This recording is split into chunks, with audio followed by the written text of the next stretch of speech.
Éveil de conscience. Une émission qui, au quotidien, éveille la conscience des auditeurs en abordant différentes thématiques de la vie pour leur bien-être. Éveil de conscience, Laura Zinga Pembelo, et c'est du lundi au samedi, 19h20, rediffusion tous les lundis à samedi, 8h.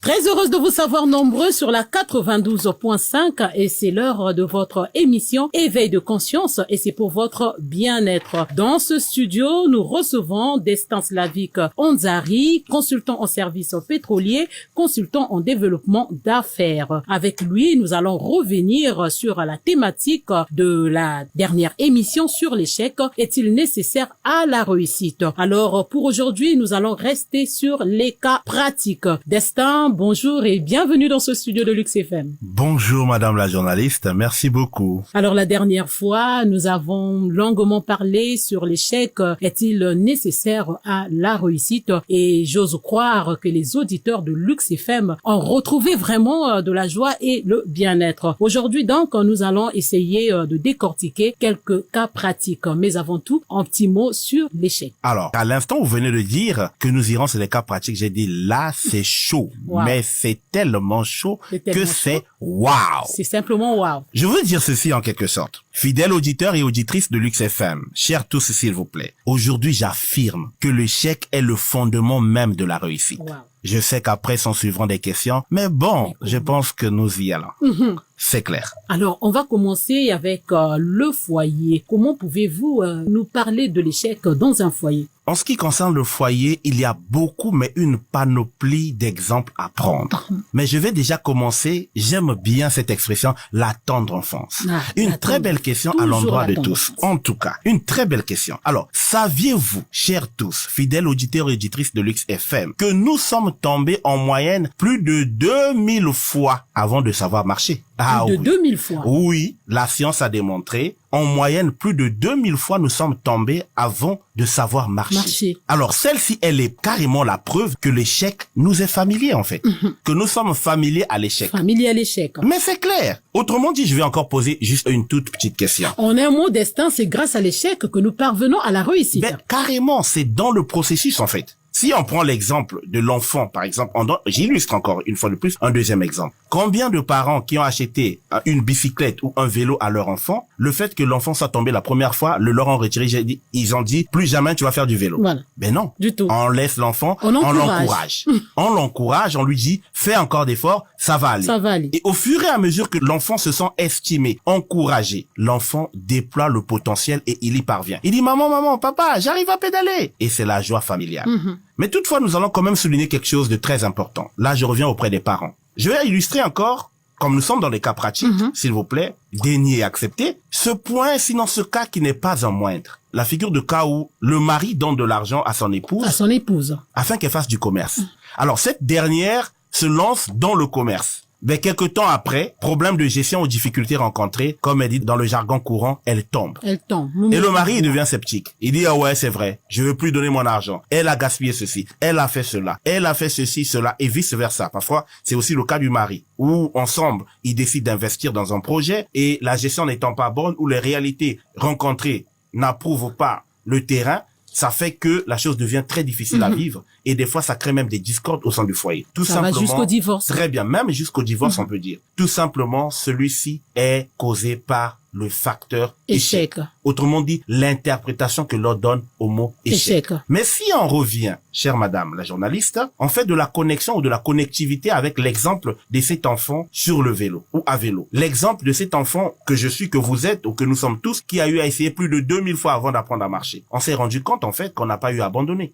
Mais on a plutôt encouragé parce que c'est tout un processus. Dans ce processus, il y a tellement de choses à apprendre. Malheureusement que nous mettons de côté. Voilà pourquoi l'interprétation du mot échec n'étant pas la bonne, la perception n'étant pas propre, ça fait que toute notre vision d'après est tout simplement et bonnement erronée. Et donc, à vous entendre, Destin, comment devrait donc se comporter ce mari, ce monsieur qui donne de l'argent à sa femme pour le commerce et qui finalement ne parvient pas, au lieu d'être sceptique, qu'est-ce qui serait mieux de faire? déjà de base, si on prend par exemple sur le plan commerce, on va faire un peu de coaching, un peu de motivation. Nous allons noter quelque chose de super intéressant. Les projets, ça se réfléchit d'abord.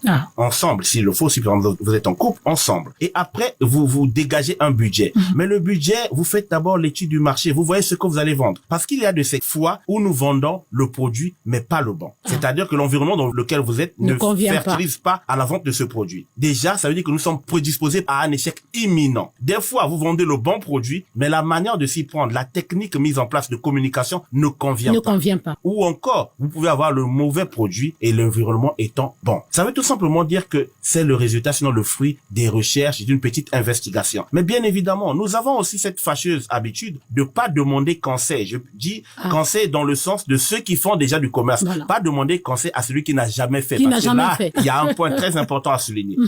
Parce que si vous demandez à ces genres de personnes, c'est évident que vous aurez que du non, non, non. Autrement dit, ils vont encore élever, sinon augmenter le doute qui va encore prédisposer, sinon vous diriger vers l'échec. Autrement dit, il faut faire excessivement attention. Mais c'est pas pour autant, parce que nous voyons ces hommes-là, ces femmes-là qui se mettent à se moquer, à critiquer les autres parce qu'ils ont échoué. Mais j'ai un très puissant message ce matin. Mais il est très simple. Celui qui critique celui qui a essayé, qui a échoué, c'est celui qui n'a jamais essayé, qui n'a jamais commencé. Parce que qui dit avoir essayé ou commencé, dit ipso facto avoir au moins connu échoué au moins fois, un échec. ou connu au moins un échec. Ça, c'est évident. Mais il y a juste ceux qui décident de ne pas connaître l'échec pour la simple raison qu'ils n'ont jamais essayé. Ils n'ont jamais essayé. Ces personnes-là, en tout cas tout bonnement et proprement, poliment, devraient se mettre de côté et laisser les autres avancer, aller de bien l'avant. Évidemment. Alors, il est très nécessaire, sinon il est bienséant, de prendre en ligne de compte que l'échec, je répète encore, est un allié de tous les jours. Mais l'interprétation que l'on donne au mot échec, c'est ça qui détermine le tout en fait. Alors, autrement dit, le mental, il faut le nourrir. En tout cas, le mental, il faut le nourrir. On va évoluer avec des cas pratiques. Un autre cas destin, il y a des gens qui se considèrent comme étant perdants à l'avance, ils sont bloqués. Vous allez entendre des gens qui vont vous dire, mais moi, dans ma vie, je ne peux pas évoluer. C'est comme ça. J'échoue toujours. Il y a des blocages. Un petit mot de ça. Alors là, nous parlons carrément de ces croyances limitantes. Bien évidemment, toujours qui nous mettent dans le canal de l'échec. Voilà. Je veux dire quelque chose de très puissant. S'il y a bien une chose à laquelle nous devons prendre soin, c'est notre tête, c'est notre cerveau. Il faut faire excessivement attention de se retrouver dans des milieux où l'on ne confesse que la négativité. Parce que sans vous rendre compte, en tout cas inconsciemment, vous serez prédisposé à l'échec imminent. Et ça, c'est évident. Parce que vous ne vous rendrez pas compte, mais vous finirez par épouser les peurs qui ne sont pas les vôtres. Vous finirez par épouser les doutes qui ne sont pas les vôtres. C'est-à-dire que vous serez déjà prédisposé. Quand on vous dira, il faut faire du commerce, la vente de charbon, vous direz, la vente de charbon, ça marche pas. Et vous allez développer des phobies à l'endroit de tout. C'est même ça. Vous serez prédisposé, sinon vous aurez plus des conséquences négatives de la vente de la chose ou de ce commerce que des positives, parce que vous avez baigné dans un environnement qui ne fertilisait pas la positivité, le désir de la réussite. Alors, quelque chose aussi de très important. La réussite, ça doit se désirer, ça doit se vouloir et ça doit être médité à chaque instant. Ça doit se confesser tout le temps. C'est ça qui vous ça doit se confesser. Aussi. Mais bien sûr, vous-même si même vous quand vous n'avez rien de concret. Ben très sûr. Déjà de base, il faut être positif. La positivité, c'est une preuve de foi. C'est-à-dire que vous n'avez pas besoin de toucher pourquoi. Vous n'avez pas besoin de voir pourquoi. Mais vous croyez déjà. C'est-à-dire que vous voyez déjà excellent. C'est alors que l'excellence, chemin faisant, il faut pas faire le Saint Thomas. Mais bien sûr. Et étant un spectateur dans sa vie, ben, c'est juste être prédisposé à mourir au bas de l'échelle. Je parle pas du bas de l'échelle financièrement. Je parle carrément de cette personne qui est non productive. Je parle de cette pauvreté psychologique mentale. C'est-à-dire que vous vous sentez bon à rien. Mais beaucoup de gens le deviennent pour la simple et unique raison qu'ils font plus attention à ce que les gens disent que ce que eux-mêmes ils ressentent. Destin, je veux bien vous croire, mais vous avez des gens qui l'ont expérimenté, qui ne font qu'échouer à chaque tentative. À ce moment-là, que faire pour s'élever, pour évidemment réussir? Très bien. Alors, de base, il faut déjà commencer par quelque chose de très puissant et de très simple. Il faut déjà commencer par se remettre en question. Nous allons parler des vertus carrément de l'échec. Se remettre en question. Il y a Frankenstein qui disait ceci. Les mêmes causes, c'est-à-dire que produisent les mêmes effets. Alors, il faut revoir la manière de faire. Si vous avez un objectif à atteindre et que la manière de faire vous apporte que des échecs, ça veut dire qu'il y a un détail important que vous devez à tout prix changer.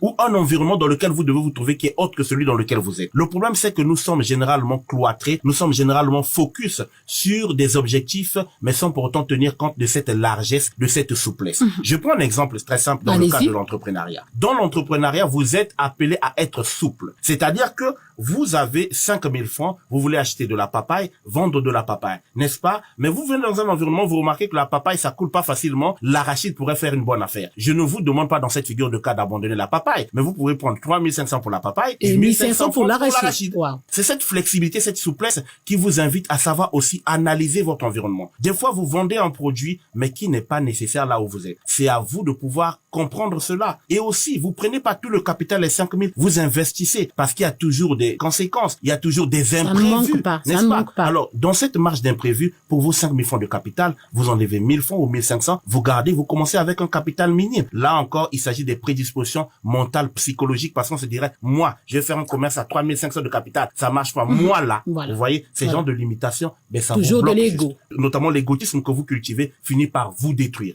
Donc, si vous êtes tombé plusieurs fois dans une affaire, ça veut pas dire qu'il faut laisser l'affaire qu'elle est mauvaise, il faut plutôt retravailler votre business. Et là, je vais parler des piliers et des leviers super puissants. Parce que l'attitude de celui qui vend, l'attitude de commerçant ou de l'entrepreneur compte aussi. Il y a des gens à qui on ne peut pas refuser d'acheter un produit parce que quand on le voit, il irradie la confiance en soi, la bonne image de soi, l'estime de soi, autrement dit la joie et l'amour. Les gens sont obligés d'acheter au moins à cause de ce que vous êtes. Mais il y a des gens qui vendent par exemple le manioc, mais qui sont toujours tristes. Ils croient qu'on devrait se soucier d'eux. Mais vous allez remarquer... Et qui repoussent en fait l'atmosphère, les ondes qu'ils émettent autour d'eux. Très simplement. Voilà, on prend l'exemple de 3 dames qui vendent le manioc. Il y a l'une qui est toujours front fermé, l'autre répond impoliment, l'autre qui sourit toujours. Celle qui sourit aura toujours plus de clients. Ouais. Autrement dit, même celle qui est triste aura des clients pour un premier temps. Après, plus personne ne viendra. On pourra aller chez celle qui vend avec le sourire. Parce que celle-là, elle irradie la joie et tout le monde est attiré par la bonne attitude, par la joie, par la positivité. Et donc, Destin, pour rester sur l'échec, est-ce qu'il faut aller dans l'optique où il faut refuser carrément l'échec? Vous avez échoué tant de fois et bon, vous vous levez un matin et vous dites donc, plus question, plus de place pour l'échec. Alors, c'est super intéressant, super puissant de noter que le désir de réussite doit être plus fort que celui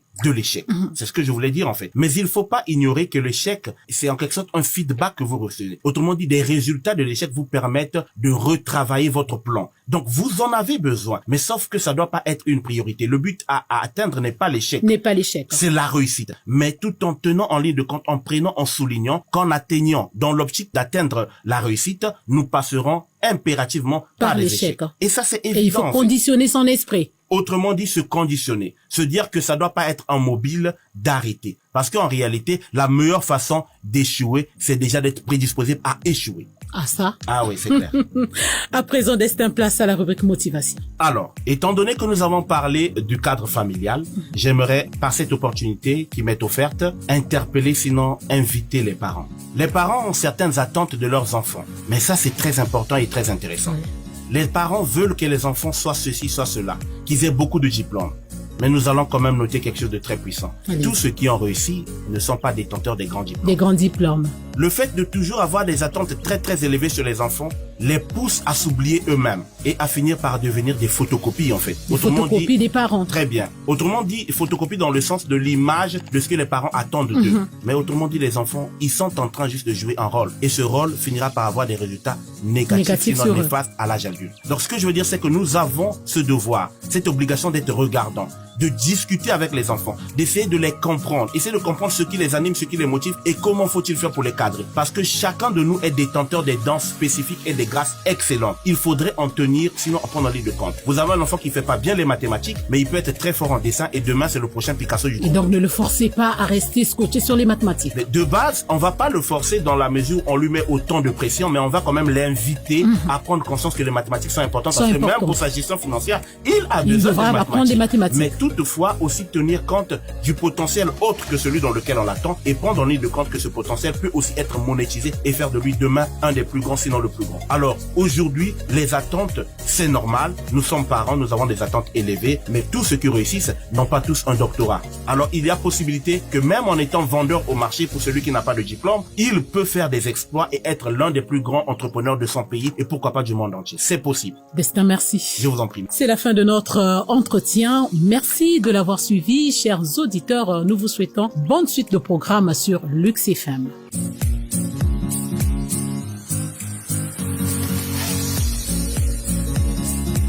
Éveil de conscience.